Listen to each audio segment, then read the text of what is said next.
This is a gameplay rework, but more importantly, an identity revival. With 13.7 currently live and the upcoming changes would only be numerical, it is finally suitable to assess the champion. First and foremost, let me organize all the changes that happened on Azir, so you don't need to read an entire encyclopedia. Base stats, base health and mana dropped, armor buff, attack speed ratio raised, growth of mana, armor, AD and attack speed increased. The Sun Disc now has longer spawn range, more health, adjusted armor and MR, turret damage exploded, finally deals magic damage, proc spell effects, cooldown halved, with the downside of quicker despawn and the removal of extra damage to champions. Not that anyone knows this effect exists, just like no one noticed that allies used to get speed boost walking through Azir's ult in the past, until it got removed. Nor any of your team know they can walk through the wall. Azir's Q's mana cost skyrocketed faster than inflation. Base damage and stat range decreased with slight increase in AP scaling. His W's mana cost lowered at higher ranks, recharge time increased in earlier stages, attack speed steroids removed, base damage reformulated, TLDR far higher damage. The dash gets a base damage increase in latter stages. Finally, the ult buff in both base damage and AP scalings. So, why is a rework necessary? To restore Azir's original identity. Back in 2014, Azir was released as a kiting mage with late game scalings to fit the restoring the glory of Shurima lore. However, throughout the years he kept getting weird changes that twisted his identity. To take some examples, patch 5.24 turns the act of Azir Sec Inting from a luxurious hard combo into the minimum entry requirements of playing Azir, while creating the most abused bug, the Revenant. Patch 7.19, players are forced to spam spawn soldiers instead of deploying them with rationale because they need to get the attack speed boost. Meanwhile, the reduction in command range, removal of stationary wall knockback discouraged the act of kiting. Patch 10.23, the removal of CDR from Nashers made the need to spam soldiers for attack speed even bigger. Also, since Nashers is no longer popular, meta players have no synergized items to build but go full AP, which is the start of the poke meta Dark Ages. The introduction of Lost Chapter Mythics led to the false impression that you would not get punished for wasting mana. Patch 11.11, the massive reduction in mana cost for Q tricked players into thinking it is a good idea to Q spam. Spoilers, it isn't, hence the outbreak of the Q addiction. Final nail in the coffin, patch 12.6 giving Azir a boost in HP growth right before the durability update, making Azir one of the tankiest non-tank champions in the game, also making Azir's lane phase heavy trades unreasonably advantageous, leading to even more unpunished early game mana wasting and Q spamming. At the end of season 12, Azir has distorted from a hyper late game kiter into a poke mage with a weird horizontal S-shaped power spike curve, with players accumulating more and more bad mechanical habits. The newer the player is to Azir, the more serious. So, when Threek announced the Azir rework, he was simply trying to fix up the mess previous writers made. Well, better late than never. Addressing the minor changes first, since they are unrelated to the gameplay rework. There is not much to say about the buffs on E and R, since they are just number increases without any functional differences. Though it is worth mentioning that the new 75% AP scaling on Azir's ult is the highest scaling number ever since its release in 2014. The previous record holders being the OGW and OGE Shield, both being 70% respectively. Yes, Azir's AP scalings have always been intentionally abysmal. Almost 9 years since Azir's release, we can finally see visible damage from the Sun Disc. Gone are the days where a full health Sun Disc can't even kill 2 melee minions before getting destroyed, and where support can solo kill the turret without losing HP. In terms of a cooldown, spawning Sun Disc every 3 minion waves in the mid game makes Azir way safer to play in his weakest stage of the game. Being able to proc spell effects benefits the purchase of more utility-ish items such as Rylai's and Morello's. The Sun Disc quality of life changes would have been excellent, but there is still the problem of the turret spawning speed that takes longer than Internet Explorer. A major part of the rework is that you transition from maxing Q to maxing W. A reason for that is the massive spike in mana cost with relatively scaling damage numbers, making it inefficient to Q early game. Yet, the main factor for this change is the way W's base damage scales. The new W scales with both rank and levels, but the 0 to 92 based on level doesn't exist in the early game. From level 1 to 9, the number remains 0. You get 2 damage at level 10, plus 5 from 11 to 13, then plus 15 from levels 13 to 18. This means that if you choose to max Q, your soldier base damage would be 67 at level 9, assuming you ranked up W level 8. Compared to the 118 base damage soldier on W max, maxing Q would almost be halving your soldier autos. Whenever there are drastic changes, there's going to be beneficiaries and the player base with the loss of vested interest. In the case of the Azir rework, there is a definite need to address who gained and who lost from this alteration. Starting with the beneficiaries, we have the ye olde Azir one-tricks. These players started grinding Azir back in seasons 4 and 5, experienced the hellscape of bugs that would make present-day Azir glitches look like child's play. Drifting was a rewarding combo to pull off, cause you would stop when making contact with a soldier mid-dash. They learned the champion by watching the Azir Goat's easy hook, without any flashiness Azir sex involved. The old school one-tricks are well versed with kiting and DPS gameplay on Azir. With the resurrection of DPS Azir playstyle, long-time mains are the obvious winners. Another set of players who benefit from the rework are ADC mains. This one is the most straightforward, where they are the most experienced in the act of kiting. Additionally, with the buffs in AD Groove and Nash's Tooth, Azir lasers are not to be underestimated, and in a way, ADC mains utilize lasers better than us Azir players. The more you know, Azir has the same AD at all levels as Akshan.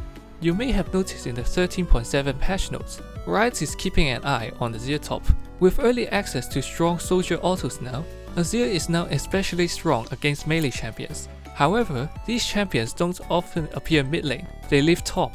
Azir's demand for XP is one of the highest in the game, since a lot of his kit scales with level, and what better place to do so than top lane, the area where people execute splendid isolation better than the Brits could ever dream of. The peak of Azir top has begun, and the Juggernaut mains have no idea what they are facing. Last but not least, there are the tank bruiser Azir enjoyers. If you played League for a while or read some patch notes, you will know the idea that buffing AD AP scalings encourages buying damage items, while buffing base damage encourages buying defensive items.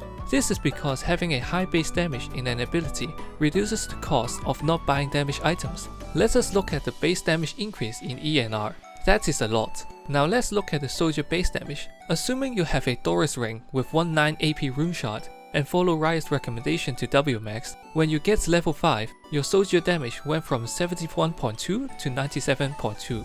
Going up a few levels to level 9, the damage from one soldier auto flew from 83.2 to 131.2. I think you understand the situation. Rework Azir does not need to buy any AP items to wave clear. A massive flaw of Tank Azir has been eradicated. In fact, one of the best Korean Azirs has joined the Tank Azir club. Look at the Frozen Heart and Anathemas. Of course, we need to address the vested interest as well to make up a fairer evaluation. To begin with, mid lane pros. In the context of pro play, there is a strong emphasis of getting lane prio, which means to keep shoving the wave so the enemy laner bleeds more CS and XP from roaming, or your team can instantly take turrets immediately after taking neutral objectives. In order to gain lane prio, mid lane pros trade heavily and frequently force the opponent to reset. 80% of the laning phase, both mid laners are low on health and mana. With base health dropped by 72 and level 1 mana dropped by a third, Azir can't afford to trade, especially against most mages that outrange you in the mid lane. Hence, it is extremely difficult to gain lane prio, not to mention the early game jungle skirmishes, which are the last things an Azir should get involved in, whether pre-rework or post-rework. If we are to expect Azir to reappear in pro play, it would more likely be top lane. Another set of players getting the short end of the stick are new league players. Here's the truth. As much as mastering Azir is harder than winning worlds, pre-rework Poke Azir has a low skill floor. Just as the playstyle name implies, most of the time you are just spamming Q across the Pacific Ocean. In terms of combos, the act of drifting is easier to pull off than an Alistar WQ. When every Viego can turn into an Azir and drift over walls without issue, and the silencers make Azir sex while proceeding to live afterwards, one needs to start questioning why Azir is blindly regarded as the hardest champion to learn. Minus die story? I once tried a game of Luna's Shadowflame to test Poke Azir so as to investigate the meta. I fell asleep in the mid game because it was too boring to play. Anyways, after the rework, One major part of Azir's easiness has been removed, hence raising the skill floor. If you want to start playing Azir, do not be deterred because I have two pieces of good news. One, the increase in skill floor while skill ceiling remains the same implies a less steep learning curve. Secondly, with the quality of life buffs on E and R, the Azir deck is now a lethal combo instead of a pure crowd control. Seeing 4-digit damage from the wall alone is a shocking sight to behold. Let's say you got a raw deal from the Azir rework. What can you do? First and foremost, you can begin with cutting off the habit of Q spamming. If you have watched Shriek's a sneak peek at Azir's 13.5 changes, he has mentioned a statistics where the higher the elo, the more Qs they use. Thus, he concluded that spamming Q is good on Azir. This is the only part of this video that I disagree on. High elo mid laners have a far wider mana bar, figuratively. High elo mid laners trade a lot and hence also base a lot due to low health and mana. When they recall, their junglers or supports automatically appear in the mid lane to trim waves to their desired state so the mid laner doesn't bleed CS. We as a majority don't get this kind of service. The entire pro scene is a biscuit factory. Another example, do you remember the last time you got a blue buff from your jungler in the first 10 minutes? Me neither. All these examples are to show that high elo players kill more not because they should, but because they get bailed out for wasting their mana. Reworked or not reworked, Q spam is still a malpractice. Consequently, if you have this habit, the faster you get rid of it, the better. If you don't have that, good for you. After that, soldier usage. Now without the steroid attack speed boost, you no longer need to force unnecessary soldier spawns. Whenever you want to summon more soldiers on the field, prioritize area coverage over that 25% extra damage. Having a larger soldier zonal range equals increased difficulty for the enemy to kite out from soldier autos. It is also advised to maintain a soldier charge on hold for emergency dashes, or summon it on top of yourself to activate AP Master Yi mode in case a tank is ulting towards you. Third on the list, use more lasers. Do not underestimate how much damage you deal with lasers, especially in the early game where soldiers take longer to replenish.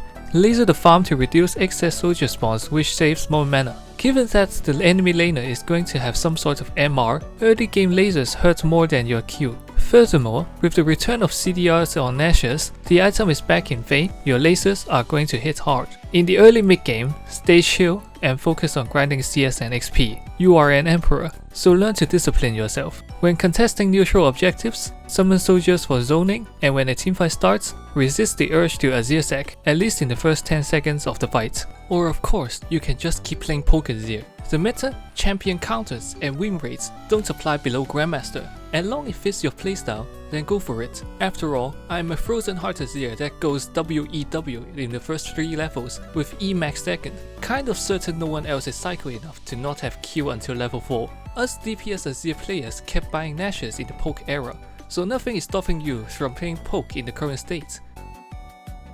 You may have noticed I never stated Poké-Azir is dead, because it isn't. Despite the nerfs on Q, what you only lost is the poke frequency in the early game. Damage wise, that's a different story. When we talk about Q poke, the full version of the combo is WAQA. You enable poke with Q, but the poke damage is not from Q.